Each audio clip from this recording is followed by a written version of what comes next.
Mi mujer me mostró un vídeo donde yo le era infiel. Y lo peor era que yo aparecía en él. Mi cara, mi voz, la cicatriz de mi cuello, hasta el reloj que llevaba esa semana. Le juré que era imposible, que jamás había pisado ese hotel. Me miró con una calma extraña, demasiado tranquila para alguien que acababa de ver a su marido con otra. Y entonces preguntó: ¿Dónde estuviste el 14 de marzo a las 9 de la noche? Abrí la boca y no pude responder. Esa noche estaba en blanco, como si alguien me la hubiera arrancado de la cabeza. Lucía sonrió, una sonrisa pequeña, casi tierna, como si llevara 6 años esperando ese momento exacto. Lo que ella no sabía es que yo también. Me llamo Andrés. Tengo 38 años. Trabajo como arquitecto en un estudio pequeño del centro. Vivo con Lucía, mi mujer, desde hace 9 años. 6 de matrimonio, 3 antes de la boda. No bebo, no fumo, no salgo de noche. No soy el tipo de hombre que engaña. Eso es lo primero que necesito que sepan. No porque quiera convencerlos, sino porque, durante un tiempo, también necesité convencerme a mí mismo. Lucía es distinta. Es de esas mujeres que entran en una habitación y todo el ruido baja 2 tonos. Tranquila, observadora, habla poco. Cuando habla, hay que escuchar. La conocí en una cafetería del barrio de Salamanca, en Madrid. Yo estaba leyendo. Ella pidió lo mismo que yo. Sonrió. Me preguntó si el libro valía la pena. Le dije que no lo sabía todavía. 3 años después, estábamos casados. 3 años después de eso, tuve el accidente. Del accidente no recuerdo casi nada, solo lo que me contaron. Iba por la M30 una noche de noviembre. Lluvia, un camión. Mi coche dio 3 vueltas. Pasé 11 días en coma. Cuando desperté, no sabía qué año era. No reconocía a la enfermera. No reconocía a Lucía. Ella estaba sentada al lado de la cama, esperando. Había estado esperando 11 días. Lo primero que me dijo fue: «Tranquilo, soy yo. Voy a quedarme». Y se quedó. 3 años de rehabilitación. 3 años de terapia neurológica. 3 años en los que ella me lo recordó todo. Mi vida, nuestra vida. ¿Quién era yo antes? Me enseñaba fotos cada noche. Me leía cartas que yo le había escrito antes del accidente. Me ponía canciones que decía que me gustaban. Yo le creía. ¿Qué otra cosa podía hacer? Algunas cosas volvieron, otras no. Hay agujeros en mi memoria que nunca se llenaron. Días enteros que no sé dónde estuve. Personas que aparecen en fotos conmigo y a las que no puedo poner nombre. Mi neurólogo me dijo que era normal, que el cerebro a veces decide qué guardar y qué tirar. Yo confié en él. Confié en Lucía. Confié en mí. Hasta el día del video. El video me lo enseñó un martes por la tarde. Yo acababa de llegar del trabajo. Ella estaba sentada en el sofá, con el ordenador en las rodillas. No me miró cuando entré. Y eso, en 9 años, no había pasado nunca. Lucía siempre levantaba la cabeza cuando yo abría la puerta. Siempre. «Ven», dijo sin mirarme. «Quiero enseñarte algo». Me acerqué. Me senté a su lado. Olía a un perfume distinto. No era el suyo. Le dio al play. Y vi a un hombre entrar en la habitación de un hotel con una mujer rubia. El hombre se quitaba la chaqueta. Reía. Besaba el cuello de la mujer. La mujer se reía también. El hombre era yo. Mi cara, mi pelo, la cicatriz que me dejó el accidente justo debajo de la oreja izquierda, la forma en que muevo las manos cuando hablo, hasta el reloj que llevaba esa semana. Era yo, pero yo no había estado allí. «No soy yo», dije. Lucía no respondió. Adelantó el vídeo. Me vi quitándole la blusa a la mujer. La vi reírse. La vi decirme algo al oído. Y me vi a mí mismo sonreír de una manera que no me había visto sonreír nunca delante del espejo. No soy yo, repetí. Lucía cerró el ordenador. Por fin me miró. Y en sus ojos no había rabia, ni dolor, ni sorpresa. Había paciencia. La paciencia de alguien que llevaba mucho tiempo esperando que yo dijera exactamente lo que acababa de decir. ¿Dónde estuviste el 14 de marzo, a las 9 de la noche? Preguntó.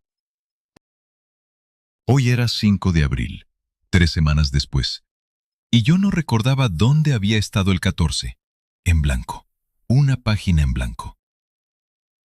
No me acuerdo, dije. Ella asintió, como si esa respuesta también la hubiera estado esperando. Esa primera noche no dormí. Lucía sí, o fingió que sí. Se acostó a mi lado, me dio la espalda y respiró tranquila durante 8 horas. Yo me quedé mirando el techo, repasando cada minuto del 14 de marzo. Lunes, 14 de marzo. Lunes. El lunes había tenido reunión por la mañana. Comí con un cliente. Volví al estudio. Trabajé hasta las 7. Y luego nada. Sabía que había salido de la oficina. Lo sabía porque mi llavero del coche estaba en mi bolsillo a la mañana siguiente. Sabía que el coche había recorrido 62 kilómetros esa noche, porque lo comprobé en la aplicación, pero no sabía a dónde. Y eso no era nuevo. Esa fue la parte que más me asustó. No era nuevo. Llevaba meses pasándome. Pequeñas lagunas. 1 hora aquí, 2 horas allí. Lo había atribuido al cansancio, a las secuelas del accidente, a que tenía 38 años y estaba quemado. Pero ahora, alguien me estaba mostrando un video de lo que pasaba dentro de esas lagunas, y la persona que aparecía en el video se parecía mucho a mí. Al día siguiente, Lucía se comportó como si nada. Me hizo café.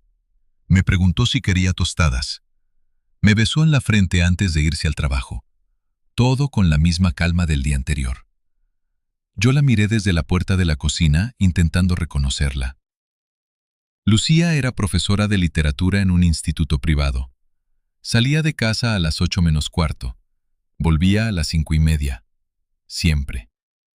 Durante 9 años, esa rutina no había cambiado un solo día. ¿Lucía? Dije cuando ya tenía la mano en el picaporte. Se giró. ¿Vas a hablar conmigo de lo de ayer? Ella sonrió un poco. Esa sonrisa pequeña otra vez, la misma que había puesto al cerrar el ordenador. Hoy no, dijo. Hoy quiero ver qué haces tú. Y se fue. Hoy quiero ver qué haces tú. Me quedé 20 minutos quieto en el pasillo, repitiendo esa frase en mi cabeza, intentando entender qué quería decir exactamente. Esa misma mañana empecé a buscar. Cancelé la jornada en el estudio. Dije que estaba enfermo. Y volví a casa a investigarme a mí mismo. Lo primero que hice fue revisar mi móvil. Mensajes, llamadas, aplicaciones. Nada raro a primera vista. Pero cuando entré en la papelera de la galería de fotos, encontré algo. 4 fotos borradas hacía 3 semanas. Las recuperé. Eran de una mujer rubia, la misma del video. Una en un restaurante, otra en lo que parecía un coche, otra en una cama deshecha. La cuarta era un primer plano de su mano con un anillo plateado sosteniendo una taza de café. No reconocía a la mujer, no reconocía el restaurante, no reconocía el coche. Pero la taza de café, la taza era de mi cocina. Esa mujer había estado en mi casa. Sentí frío en las manos. Me senté en el suelo. Miré la taza durante mucho rato, como si fuera a contarme algo. Y entonces noté otra cosa. En la foto, detrás de la taza, se veía parte del fregadero. Y en el fregadero había un trapo doblado de una manera muy específica. Doblado en 3 pliegues, con la esquina hacia la derecha. Yo no doblo los trapos así. Yo los tiro al borde y ya. Lucía sí. Lucía dobla los trapos en 3 pliegues con la esquina hacia la derecha. Esa mujer había estado en mi cocina, y Lucía había estado allí ese día también. Cogí el coche y fui hasta el hotel del vídeo. No sabía qué iba a hacer, no tenía un plan. Solo sabía que necesitaba verlo con mis propios ojos. Era un hotel pequeño, de 4 estrellas en la zona de Atocha. Entré. Hablé con la recepcionista. Le dije que era cliente habitual y que había perdido una factura del 14 de marzo, que si podía buscarla por mi DNI. La chica tecleó. Esperó. Frunció el ceño. Sí, aquí está. Habitación 312. Una noche. Una noche. 14 de marzo. ¿Pagué con tarjeta? Pregunté, intentando que no me temblara la voz. Sí, con la suya, señor. La misma de siempre. ¿La misma de siempre? Me miró raro. Sí, es la 4ª vez este año que se aloja con nosotros. 4 veces. En 3 meses. Le di las gracias. Salí del hotel. Me senté en el coche y me quedé mirando el volante un buen rato. 4 veces. Y yo no recordaba ninguna. Esa semana fue la más larga de mi vida. Hice como si todo siguiera normal. Trabajé, cené con Lucía, dormí a su lado fingiendo que dormía. Pero cada noche, en cuanto ella respiraba hondo, yo bajaba al salón y repasaba mentalmente cada laguna de los últimos meses.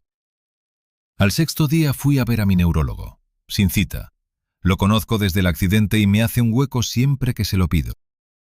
Le conté lo del video, lo de las fotos, lo de las lagunas que llevaban meses pasándome y a las que no había dado importancia. Le pedí que me dijera la verdad. Me miró un rato largo, apoyado en la mesa, con los dedos cruzados. Andrés, los episodios disociativos breves son posibles en tu caso. El traumatismo que tuviste fue importante, pero lo que me describes, 4 veces en un hotel, mensajes, fotos guardadas en tu propio teléfono, eso ya no es disociación. Eso sería un trastorno mucho más grave, y tendrías otros síntomas, y los habríamos visto en las revisiones. ¿Entonces qué es? Dije. Se encogió de hombros. Hay 2 posibilidades. Una es que algo neurológico haya cambiado de golpe, y necesitemos pruebas urgentes. La otra es más sencilla. ¿Cuál? Que sí lo recuerdes en algún lugar. Que tu cabeza haya decidido enterrarlo. Pasa con cosas que la persona no puede aceptar de sí misma. Salí de la consulta con esas palabras dando vueltas. Cosas que la persona no puede aceptar de sí misma. ¿Era yo capaz de algo así y de olvidarlo después? Por primera vez en todo el día, no estuve seguro de la respuesta. Esa noche, una semana después, cuando llegué a casa, Lucía estaba cocinando. Olía a pescado al horno, mi plato preferido. Me besó en la mejilla como cualquier otro día. ¿Cómo ha ido?, preguntó. Bien, mentí. Cenamos en silencio. No un silencio incómodo, un silencio normal, como el de cualquier pareja después de 6 años. Eso era lo más extraño de todo, que después del video, después de las preguntas, después de aquella sonrisa suya, ella se comportara exactamente igual que siempre. Como si lo del video hubiera sido una conversación cualquiera, como si solo estuviéramos esperando algo. Me derrumbé en el postre. Lucía, dije, no sé qué está pasando. No me acuerdo de ese hotel, no me acuerdo de esa mujer. Pero acepto que el vídeo es real. Acepto que la culpa es mía, aunque no lo recuerde. He estado en el médico, hay algo mal conmigo. Voy a hacerme pruebas, voy a arreglarlo. Te lo pido, perdóname. Me eché a llorar. De verdad. Ella dejó el tenedor, se levantó, vino hasta mi silla, me cogió la cara con las 2 manos y me besó en la frente. Gracias, dijo en voz muy baja.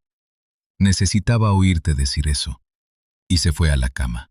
Yo me quedé en la cocina, sin entender por qué su voz, al darme las gracias, no había sonado a perdón, había sonado a otra cosa, a alivio. Esa madrugada no podía dormir. Me levanté sobre las 3. Fui al salón. Vi la chaqueta de Lucía colgada en el respaldo de una silla. La había dejado allí al volver del trabajo. Nunca la deja allí. Siempre la cuelga en el perchero de la entrada. No sé por qué me acerqué. No sé por qué metí la mano en el bolsillo interior. Solo sé que cuando saqué el papel, supe que había cruzado una línea que no se cruza con la persona con la que llevas 9 años durmiendo. Era un papel pequeño, doblado en 2, con su letra. Una lista. 14 de marzo, hotel. 22 de marzo, restaurante. 5 de abril, confrontación. 12 de abril, perdón. 19 de abril, final. Leí la lista 3 veces. El 14 de marzo era el día del video del hotel. El 22 de marzo había sido la primera vez que ella me había preguntado si la engañaba. Yo lo había olvidado hasta ese momento. El 5 de abril era hoy. El día de la confrontación. El día del video. El 12 de abril también había llegado. Hacía 3 horas. El día del perdón. Y el 19 de abril, dentro de una semana, era el final. Los 3 primeros puntos ya estaban tachados con un trazo fino, a lápiz. Hotel, tachado. Restaurante, tachado. Confrontación, tachado.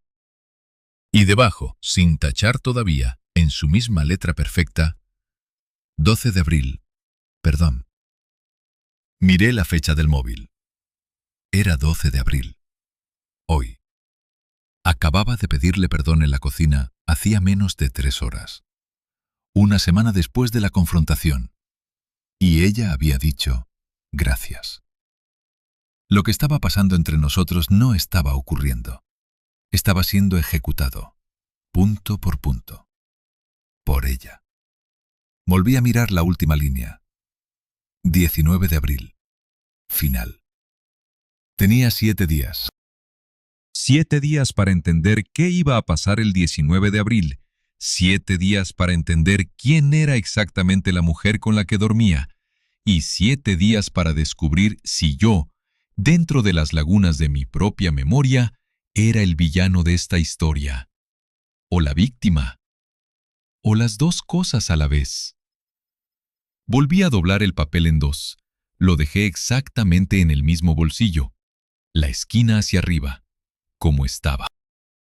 Subí al dormitorio. Me metí en la cama. Lucía dormía boca abajo, con un brazo colgando fuera del colchón. La miré durante mucho rato. 9 años durmiendo al lado de esta mujer. 9 años pensando que la conocía. Decidí algo esa madrugada. No iba a enfrentarla. No iba a gritar. No iba a romper la lista delante de ella. Si Lucía llevaba meses ejecutando un plan, lo último que necesitaba era avisarla de que yo lo había visto. Lo que necesitaba era entender el plan. Y para eso tenía que seguirle el juego. A la mañana siguiente la besé como siempre. Le preparé el café como siempre. Le pregunté si había dormido bien, como siempre. Ella sonrió como siempre. Pero esa sonrisa, esa mañana, me dio frío. Cuando salió por la puerta conté hasta 100. Me asomé a la ventana. Vi su coche alejarse calle abajo. Esperé otros 5 minutos. Después subí al despacho. Lucía tenía allí su ordenador personal, uno gris, fino, que nunca dejaba en el salón. Lo usaba sobre todo para corregir exámenes y para escribir, según ella, cosas que un día querría publicar. En 6 años nunca le pedí leer nada. Tampoco ella me lo ofreció. Tampoco lo había abierto nunca yo. Me senté en su silla. Abrí la tapa. Pidió contraseña. Probé 3 cosas. Nuestra fecha de boda, su cumpleaños, el nombre de su madre. A la tercera entré. Su madre se llamaba Mariana. Eso lo descubrí el día que la conocí, en aquella cafetería. Me dijo que su madre había muerto joven y que se había criado con su tía. Que no le gustaba hablar de ello. En 9 años no había vuelto a mencionar a su madre ni una sola vez. Pero su contraseña, después de 9 años a mi lado, seguía siendo Mariana. Bajé las manos al teclado y empecé a buscar. El escritorio de Lucía estaba tan ordenado como ella. Carpetas con nombres claros, trabajo, cursos, fotos, documentos personales, archivos pendientes. Nada raro a primera vista. Hasta que vi una carpeta minimizada en la esquina inferior derecha. Sin nombre, solo una letra, M. Hice doble clic. Pidió otra contraseña. Volví a probar. La fecha de boda, mi cumpleaños, nuestro aniversario, nada. Probé la fecha de la muerte de Mariana, 20 de noviembre. Funcionó. La carpeta se abrió. Y se me cortó la respiración. Dentro había 3 subcarpetas. La primera se llamaba Proyecto M. La segunda, Material de A. La tercera, Calendario. Empecé por la del medio, Material de A. La A era yo, Andrés. Dentro había más de 1000 archivos, audios, vídeos, imágenes, cada uno con una fecha en el nombre. El más antiguo era de hacía 8 meses. Abrí uno al azar. Era yo, hablando solo en el salón, mientras buscaba algo en el bolsillo de la chaqueta. Joder, las llaves, otra vez las llaves. 30 segundos de audio. Grabado por una cámara que yo no había instalado. Abrí otro. Yo cenando con Lucía, ella sonriendo, yo contándole algo del trabajo. 4 minutos. Otro. Yo durmiendo, roncando ligero. Cámara desde un ángulo alto, probablemente desde encima del armario. Otro. Yo en el baño afeitándome, hablando solo, en voz baja, recordándome a mí mismo que tenía que llamar a mi madre el domingo. Audios míos hablando por teléfono. Audios míos discutiendo con un cliente. Audios míos riendo.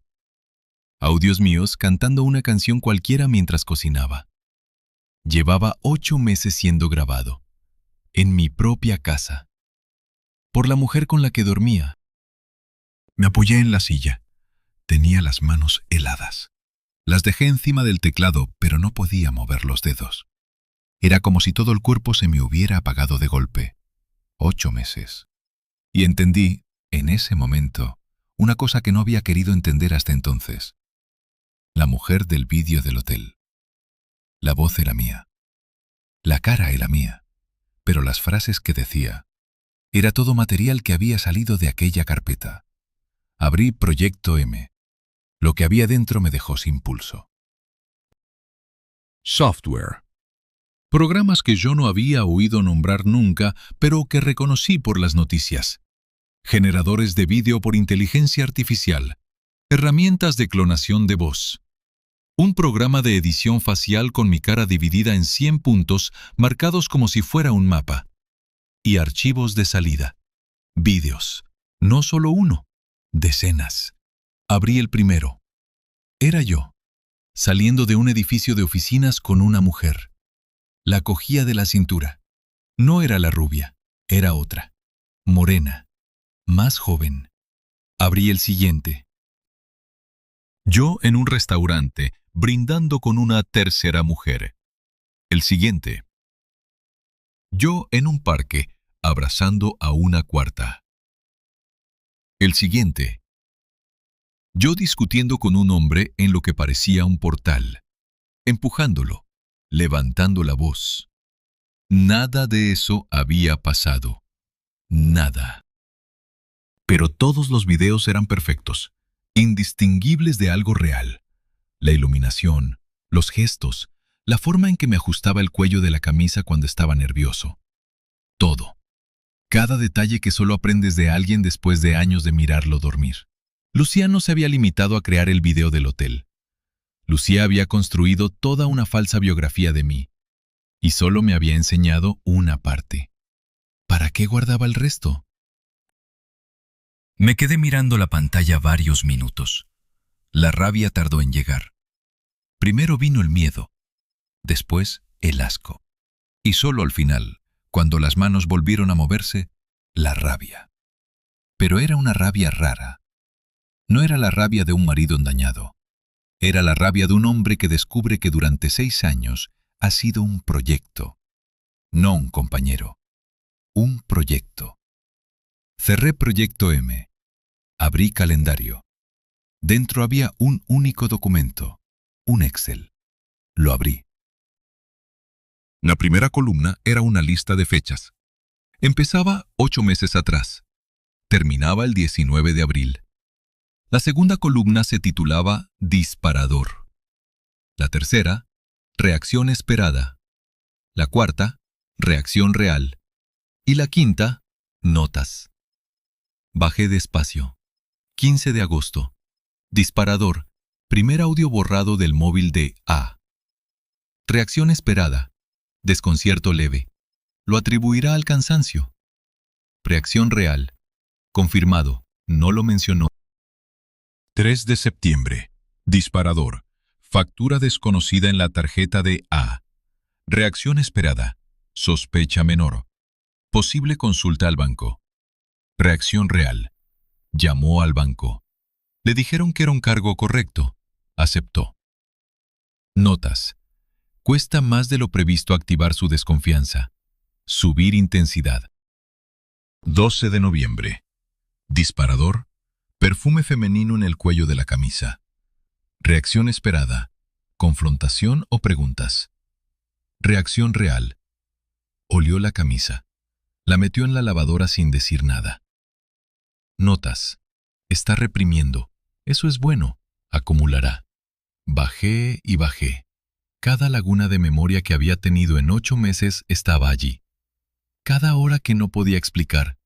Cada detalle pequeño que me había hecho dudar de mí mismo.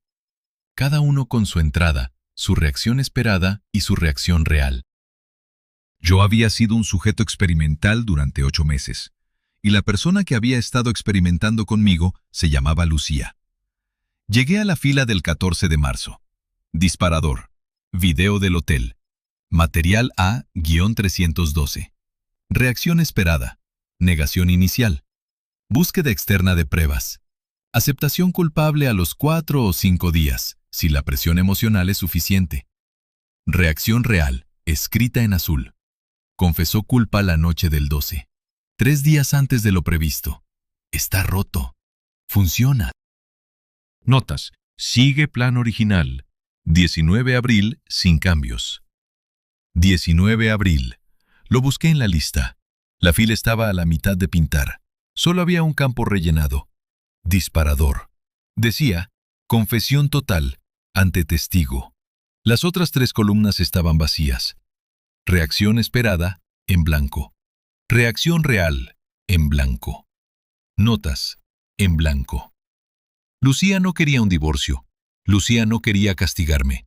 Lucía no quería que sufriera por un engaño que ni siquiera había cometido. Lucía quería una confesión, y la quería dentro de 7 días. ¿Confesión de qué? Cerré el ordenador. Lo dejé exactamente en el mismo ángulo en el que lo había encontrado. Bajé al salón. Me senté en el sofá. No podía respirar bien. Volví a abrir el ordenador. Tenía que saber qué quería que confesara. Volví a Proyecto M. Recorrí los archivos uno por uno. Casi todos eran videos falsos míos haciendo cosas que no había hecho. Pero al final de la lista, ordenados por fecha de creación, había 3 archivos distintos. No eran videos, eran PDFs. El primero se llamaba Caso MR 2023. El segundo, Autopsia MR. El tercero, Declaración AD, Comisaría Centro. Y un cuarto archivo, más pequeño, casi escondido al final, Declaración Testigo, Enfermera de planta. AD era yo, Andrés Domínguez. Abrí el primero. Era una recopilación de noticias, capturas de periódicos digitales. Una mujer joven había muerto en un hospital de Madrid hacía 3 años, 2 noches después de un accidente de tráfico. La causa oficial había sido parada cardíaca por complicaciones del traumatismo. El caso se había cerrado a las 6 semanas. La mujer se llamaba Mariana Reyes. Tenía 31 años cuando murió.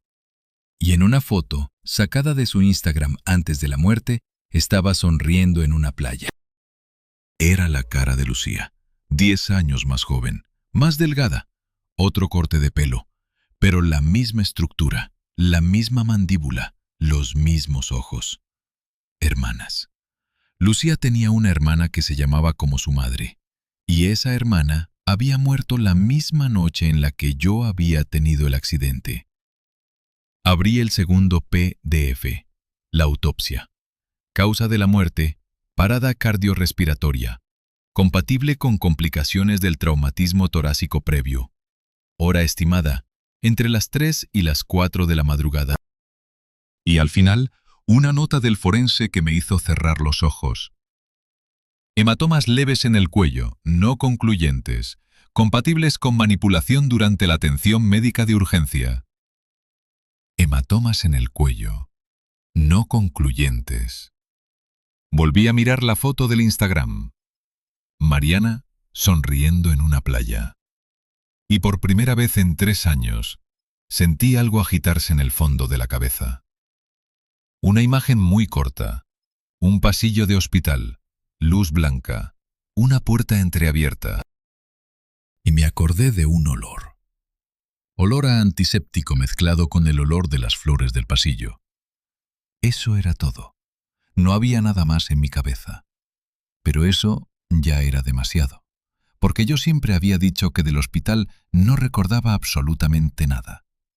Y ahora resultaba que sí recordaba un pasillo y una puerta entreabierta. Cerré los ojos, apreté los dientes. ¿Qué estaba pasando dentro de mi cabeza?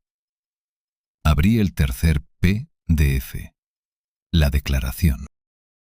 Era mía, mi firma al final, hecha 3 semanas después del accidente, en la comisaría del centro. Yo no recordaba haberla firmado, pero la letra era exactamente la mía.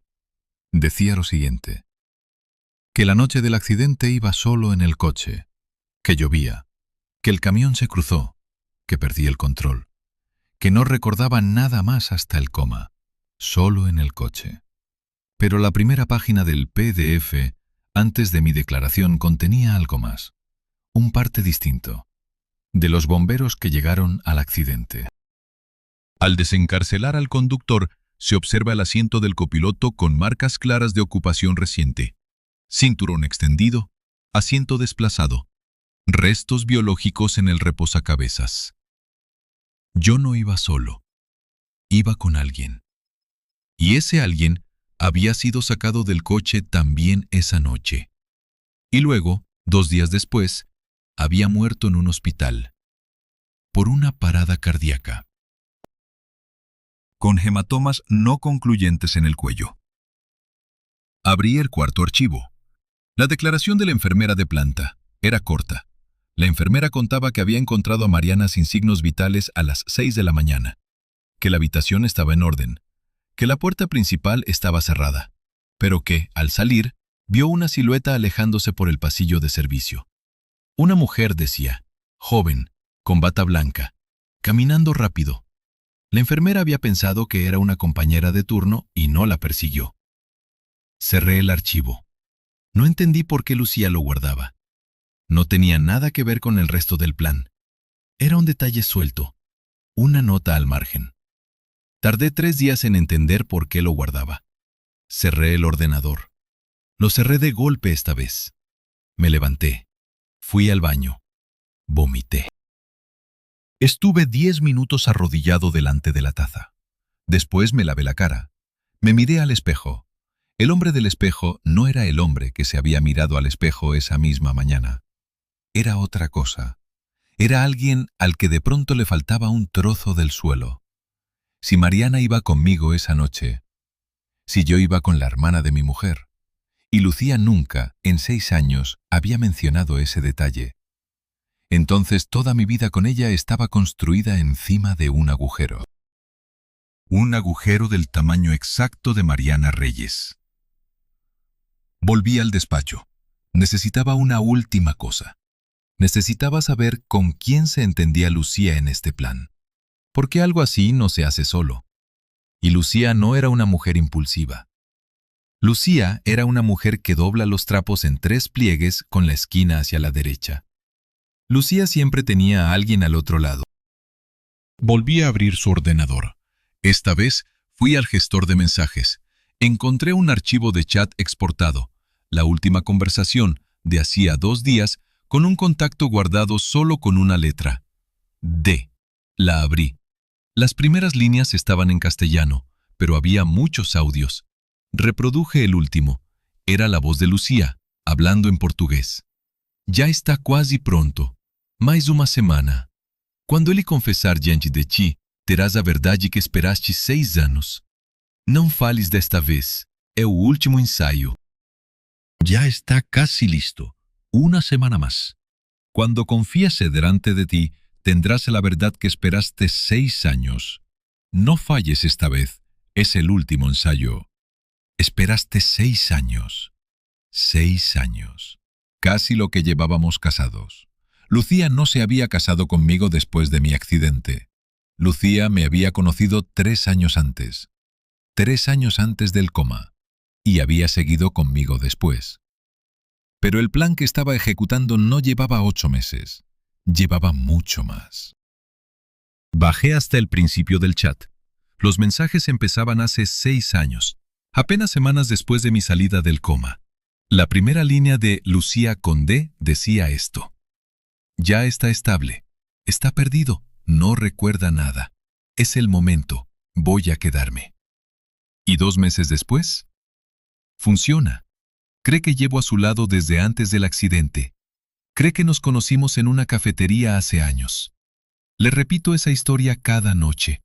Ya la cuenta como suya. Volví a leerlo. 2 veces. 3.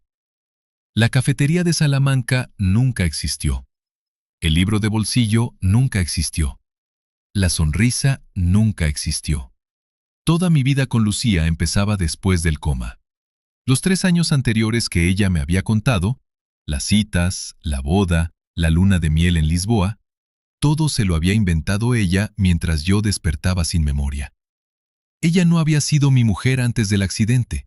Se había convertido en mi mujer después, aprovechando que yo no podía contradecirla. Cerré el ordenador. Volví a colocarlo en el mismo ángulo. Bajé. Me preparé un café. Me lo bebí entero, de pie, mirando por la ventana. Y por primera vez en todo el día, sentí algo distinto al miedo. Sentí rabia limpia, rabia de la que sirve. Esta mujer me había buscado.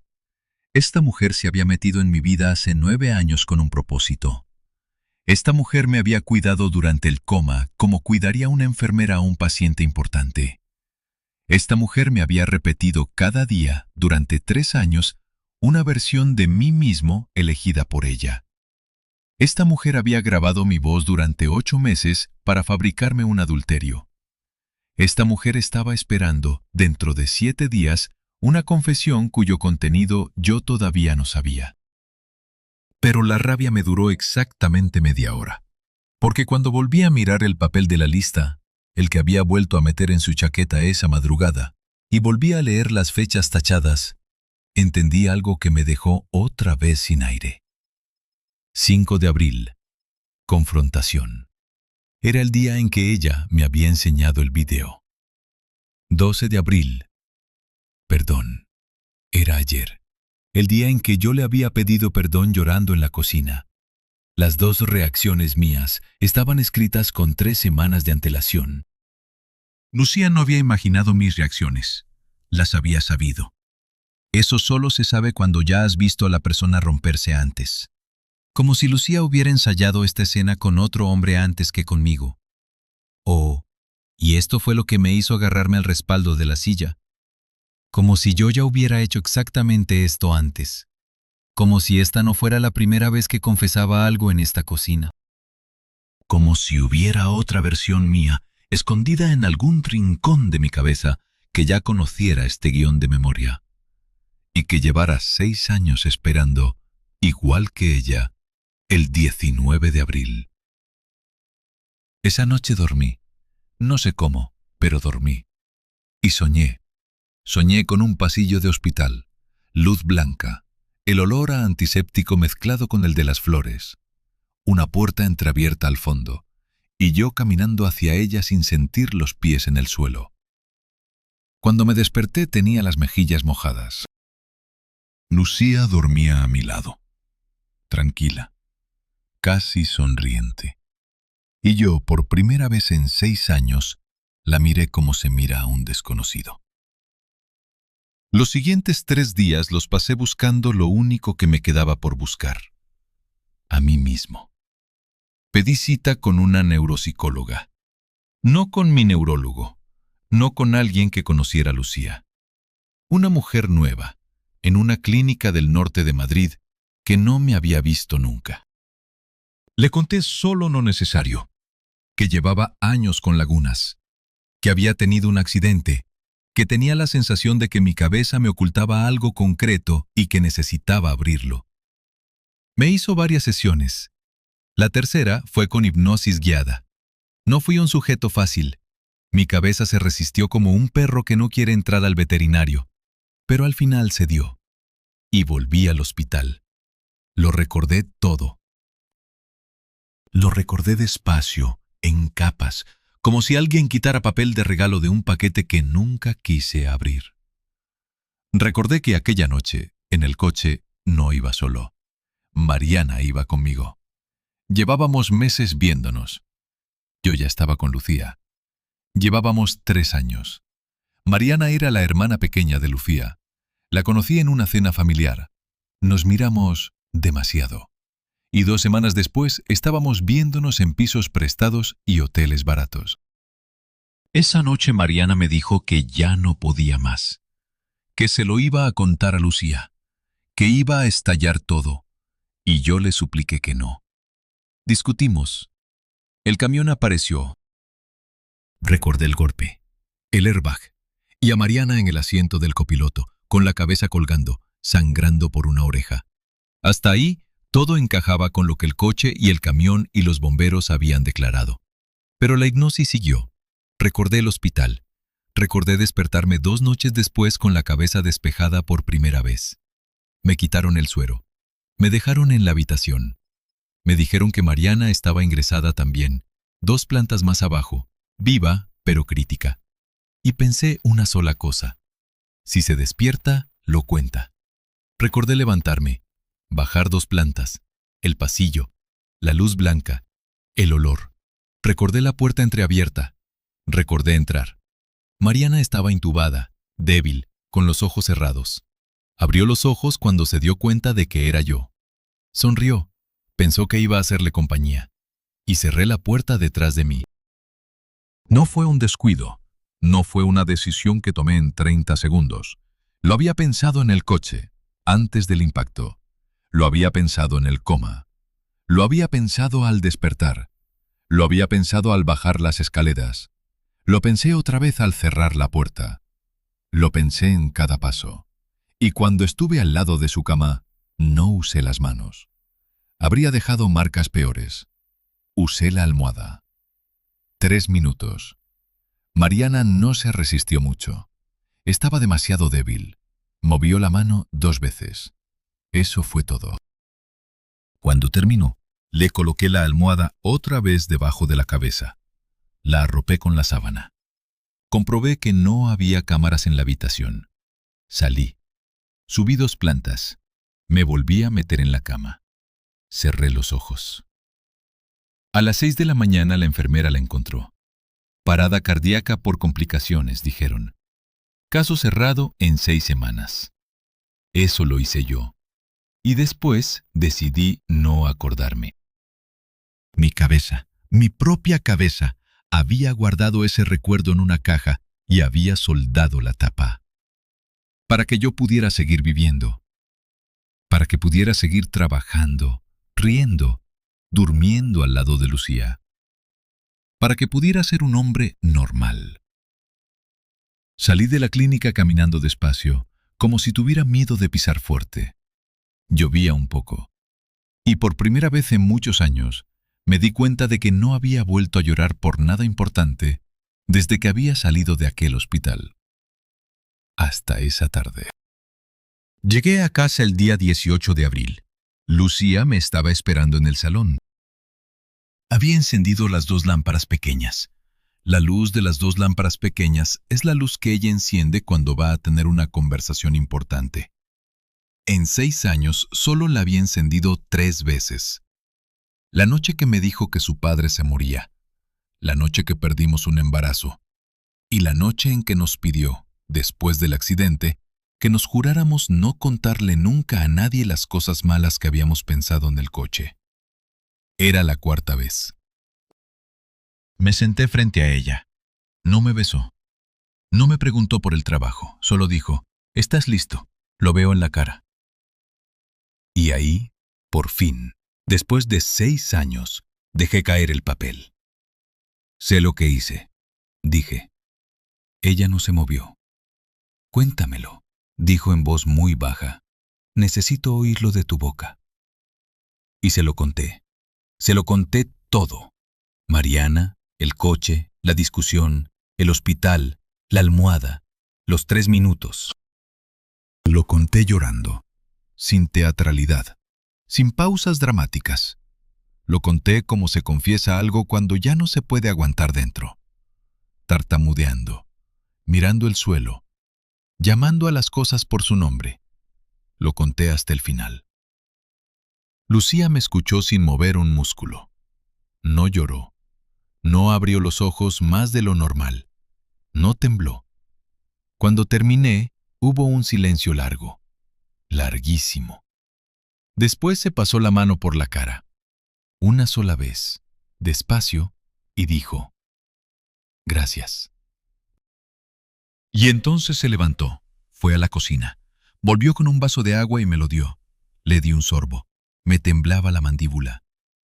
«No te voy a denunciar», dijo sentándose otra vez delante de mí. La miré sin entender. «No tengo pruebas», continuó. «La autopsia se cerró hace 3 años. Los hematomas del cuello no eran concluyentes, ya lo viste. La almohada no dejó marca. Tu declaración a la comisaría fue limpia. Tu neurólogo testificaría que tienes lagunas reales. Yo lo testificaría también, si hiciera falta. Tu palabra contra el silencio». «¿Entonces qué quieres?» Lucía sonrió, esa misma sonrisa pequeña. «Quería que lo dijeras», dijo. «Quería oírte decirlo con tu propia voz. En voz alta, en esta casa, mirándome a los ojos». Y entonces, sin levantarse, sin gritar, sin pedírmelo, sacó el teléfono del bolsillo y me lo enseñó. Tenía una grabación en marcha. Llevaba activa 52 minutos. «La voz clonada es maravillosa, Andrés», dijo despacio. «Pero no es tu voz. La gente que te conoce nota la diferencia. Mi familia nota la diferencia. El hermano de Mariana nota la diferencia. Él es el que me espera abajo, en el coche. Va a escuchar esta grabación esta misma noche». Bajó el teléfono. «No va a ir a la policía», añadió. «No le interesa. Lo que quería era saber, igual que yo. Llevamos 6 años sin saber por qué había muerto su hermana. Esta noche por fin sabemos. Eso es todo lo que queríamos». Me miró un rato. «El 19 de abril era esto», dijo. «Hoy». Y se levantó para irse. Hasta ahí todo encajaba. Hasta ahí, la historia tenía la forma exacta de un castigo bien construido. Una mujer que había perdido a su hermana se había pasado 6 años casándose con el asesino para arrancarle la verdad. Y la había arrancado. Hasta ahí, yo era el monstruo. Y ella, la mujer paciente que me había vencido. Hasta ahí. Pero entonces, cuando ella ya estaba en la puerta del salón, con el bolso en el hombro, yo dije su nombre. «Lucía». Se giró. Y yo levanté la cabeza. Y sonreí, una sonrisa pequeña, casi tierna. La misma sonrisa suya. «Hay una sola cosa que no encaja en tu plan», dije. Ella se quedó quieta. «Si tú llevas 6 años esperando que yo recordara para confesar, eso significa que tú, hace 6 años, ya sabías que yo iba a olvidar». Lucía no respondió. Y solo se sabe que alguien va a olvidar algo concreto si has visto cómo lo hace antes. Ella tragó saliva, una sola vez, casi imperceptible, pero la vi. La noche del hospital, seguí. La enfermera me encontró dormido en mi cama a las 6:10 de la mañana. Dijo en su declaración que la puerta de mi habitación estaba abierta, que se asomó porque oyó respiración fuerte y que vi pasar a alguien por el pasillo justo antes de descubrir el cuerpo de tu hermana. Lucía no se movió. Yo nunca leí esa declaración, dije, hasta esta semana. La encontré en tu ordenador, en el PDF que tienes guardado en Proyecto M, y vi una cosa en ella. Saqué del bolsillo de la chaqueta una hoja doblada en 4. La impresión que había hecho en el estudio esa misma mañana. La persona que vio pasar la enfermera era una mujer joven, vestida con bata blanca, que salía de la habitación de tu hermana. No era yo, Lucía. Yo nunca llegué a esa habitación. Lucía cerró los ojos. Tú trabajabas en aquel hospital, dije. Eras estudiante de enfermería en prácticas. Lo descubrí esta semana en tu historial laboral, que también estaba en tu ordenador. Llevabas 3 meses en aquella planta. Tú tenías una bata blanca. Tú tenías acceso a aquella habitación. Tú estabas allí esa noche. Ella abrió los ojos, despacio. Mariana te lo contó, dije. Te lo contó en su cama del hospital, en algún momento de aquellos 2 días, antes de morir. Te contó que se acostaba conmigo. Te lo contó porque era su hermana, y porque estaba muriéndose, y porque pensó que se moría sin contarlo. Y tú entraste en la habitación esa noche, no yo, tú. Lucía no dijo nada. Yo bajé al pasillo, seguí. Hasta ahí mi confesión era real. Bajé porque sabía que si despertaba, lo iba a contar todo. Bajé con esa intención.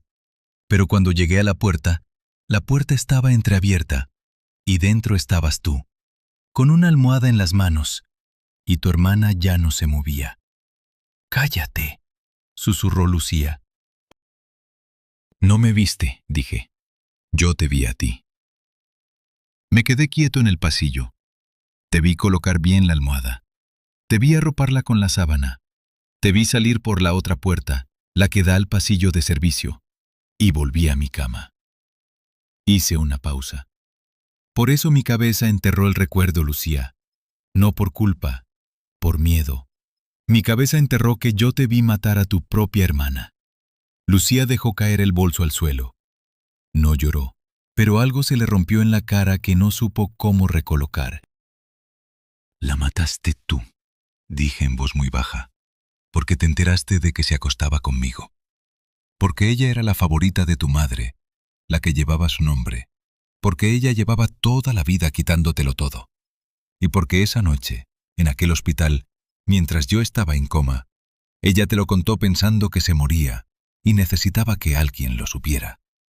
Y tú decidiste que no quería oírlo, que no quería volver a oírlo nunca, y que ella no merecía tener tiempo de contárselo a nadie más». «Cállate», repitió Lucía, ahora con la voz quebrada. «Y después, cuando me desperté del coma sin acordarme de nada, viste tu oportunidad. Te quedaste a mi lado, me reescribiste la vida, me hiciste creer durante 6 años que el hombre que mató a tu hermana era yo. Llevas 6 años construyéndome el recuerdo de un asesinato que cometiste tú». Me levanté del sofá. «Y casi lo consigues», dije. «Esta tarde casi te firmo una confesión perfecta. Por eso necesitabas la grabación con mi voz real. Porque la voz clonada se nota, ¿verdad? Necesitabas algo limpio, irrefutable, para guardarlo, para sostenerlo encima de mi vida durante el resto de mis días. Para que yo nunca pudiera dejarte. Porque el día que me dejara, esa grabación llegaría a alguna comisaría, sin huellas tuyas, sin que nadie te asociara a ti. Y yo iría a la cárcel». «Cállate», dijo por tercera vez. «No me callo», dije. «Tú llevabas 6 años montando esto. Yo llevo solo 6 días. Pero hay una diferencia entre los dos, Lucía. Tú creías que yo no recordaba. Y yo, esta semana, sí he recordado. Lo he recordado todo. Incluida la parte que me asustaba más recordar.